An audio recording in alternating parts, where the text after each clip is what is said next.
Известный французский историк Марк Ферро как-то сказал: «У каждой нации, или почти у каждой, есть несколько историй, которые накладываются одна на другую и спорят между собой». Одно и то же событие в истории может выглядеть с точки зрения стран по-разному. Например, явный агрессор у одних может выглядеть жертвой у других. Военные преступники – героями, а черные страницы вырваны из истории. А в результате меняется общественное мнение. Когда трактовка истории – это семейное дело внутри страны.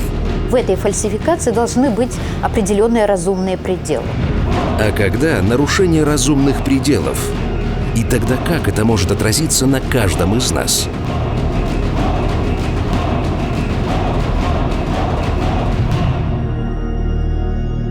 Колониальные войны в Азии.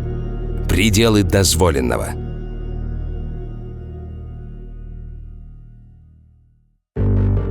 Южная Корея была оккупирована Японией с 1910 года до конца Второй мировой, а Китай во время Второй мировой войны. Действия японской императорской армии сопровождались многочисленными преступлениями против человечности. Только с 1937 по 1945 годы в японских колониальных войнах погибло 35 миллионов жителей азиатских стран, казнено огромное число пленных. Многие погибли во время испытаний бактериологического оружия отрядом 731. Только в ходе Нанкинской резни в Китае погибло 300 тысяч человек. К списку военных преступлений Японской империи относят также использование принудительного труда, создание домов утешения для японских военных, куда, по данным Китая, свезли сотни тысяч пленных женщин.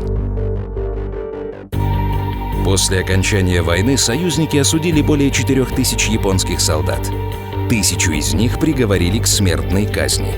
Во время Хабаровского процесса 1949 года были осуждены 12 японских военнопленных отряда 731, проводивших смертельные опыты на людях. Есть такая книжка, я ее нашел в Америке, называется «Рэп Нанкин». По-русски это будет «Изнасилованный Нанкин». Там фотографии.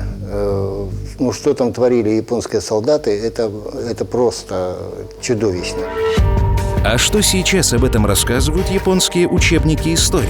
В 10 учебниках, взятых на анализ среднего и углубленного уровня, Нанкин упоминается вскользь. Зато подробно описываются действия противников Японии. И только в одном из учебников говорится: Япония в конце того же года оккупировала Нанкин. При захвате было убито 200 тысяч китайцев, включая женщин и детей.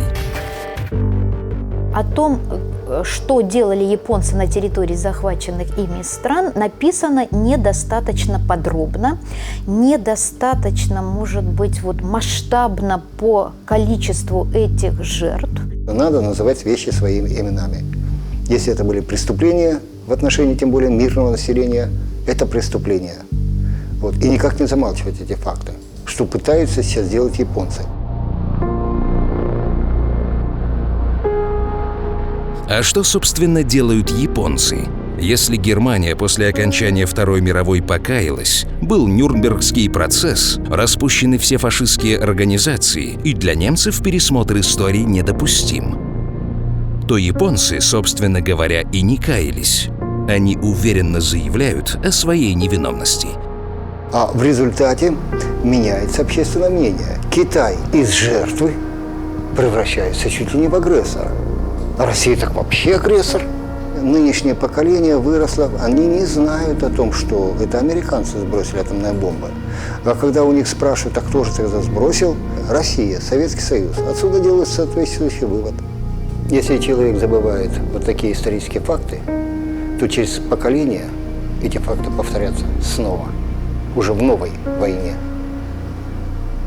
И чтобы этого не допустить, мы должны помнить то, что происходило тогда.